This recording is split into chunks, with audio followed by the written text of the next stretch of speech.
제자들이 나가 각 마을에 두루다니며 곳곳에 복음을 전하며 병을 고치더라. 아멘. 예수님은 12 제자를 따로 불러 모으셨습니다. 그들은 이미 오랜 시간 동안 예수님 곁에서 함께 지냈습니다. 그래서 그들은 예수님의 말씀을 가까이에서 들었고 병든 자가 회복되는 것도 보았습니다. 귀신 들린 사람이 자유하게 되는 것도 보았고 절망 가운데 있는 사람들이 새 힘을 얻는 모습도 경험했습니다. 지금까지 제자들은 주로 배우는 사람들이었습니다. 그런데 오늘 본문에서 예수님은 제자들을 새로운 자리로 부르십니다. 이제는 단지 듣고 배우는 데 머무르지 않고 직접 세상으로 나아가게 하신 것입니다. 예수님은 제자들에게 모든 귀신을 제어하며 병을 고치는 능력과 권위를 주십니다. 여기서 중요한 것은 그 능력의 출처입니다. 제자들은 원래 특별한 능력을 가진 사람들이 아니었습니다. 그들은 부족했고 연약한 사람들이었습니다. 때로는 믿음이 흔들렸고 서로 다투기도 했으며 예수님의 뜻을 온전히 이해하지 못할 때도 많았습니다. 그런데도 예수님은 그런 제자들을 부르셔서 사용하셨습니다. 예수님은 제자들을 보내시며 2가지 일을 맡기셨습니다. 하나는 하나님의 나라를 전하는 일이고 다른 하나는 병든 자를 고치는 일입니다. 이것은 복음이 단지 말로만 전해지는 것이 아님을 보여줍니다. 그런데 이때 예수님께서 제자들에게 하신 말씀은 의외였습니다. 예수님은 여행을 위하여 아무것도 가지지 말라고 하십니다. 지팡이나 배낭이나 양식이나 돈이나 두버릇도 가지지 말라고 하십니다. 사람의 생각으로 보면 너무 무모해 보이는 말씀입니다.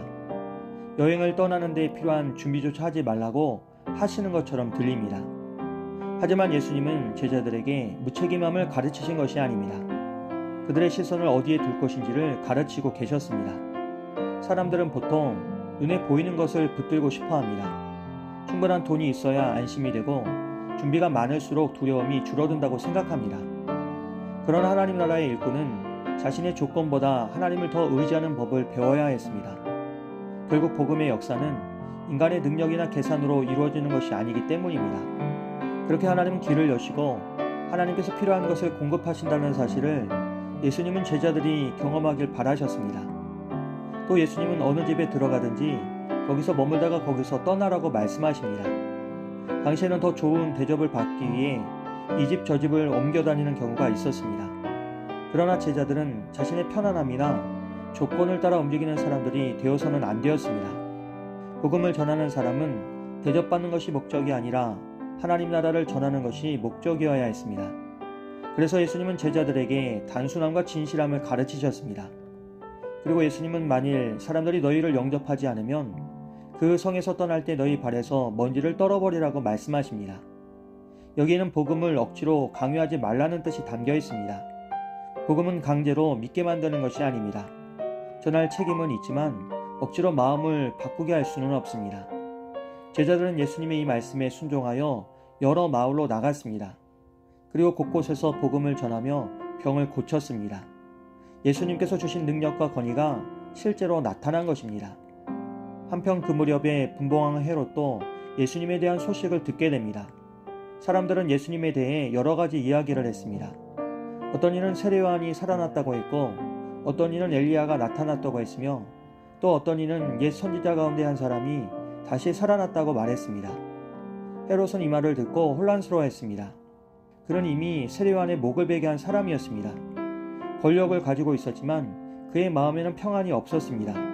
오히려 두려움과 불안이 자리하고 있었습니다. 이처럼 세상 권세는 사람을 강하게 보이게 할 수는 있지만 참된 평안을 주지는 못합니다. 헤롯은 많은 것을 가진 사람이었지만 두려워했고 제자들은 가진 것이 거의 없었지만 담대하게 복음을 전하고 있었습니다. 이 모습은 참된 힘이 어디에서 오는지를 보여줍니다. 사람의 힘과 권세는 잠시뿐이지만 하나님께서 주시는 사명과 은혜는 연약한 사람도 담대하게 세웁니다. 예수님은 오늘도 믿는 사람들을 세상 가운데 보내십니다. 그렇게 우리는 모두 각자의 자리에서 보내심을 받은 사람들입니다. 어떤 사람은 가정에서, 그리고 어떤 사람은 일터에서, 또 어떤 사람은 교회와 공동체 안에서 하나님 나라를 드러내도록 부름받았습니다.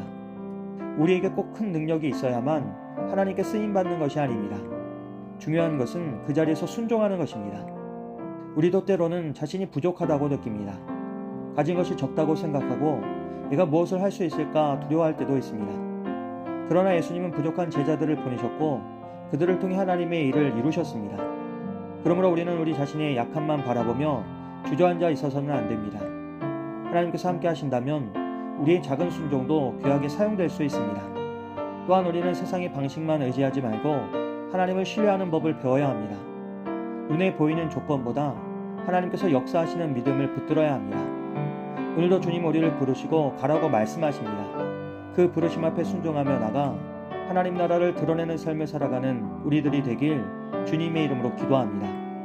좋으신 하나님, 우리의 연약함에도 불구하고 우리를 부르시고 사용하여 주시니 감사합니다. 눈에 보이는 조건보다 하나님을 더욱 신뢰하게 하시고 보내신 자리마다 믿음으로 순종하며 하나님 나라를 드러낼 수 있도록 성령님 함께해 주시옵소서. 예수님의 이름으로 기도합니다. 아멘.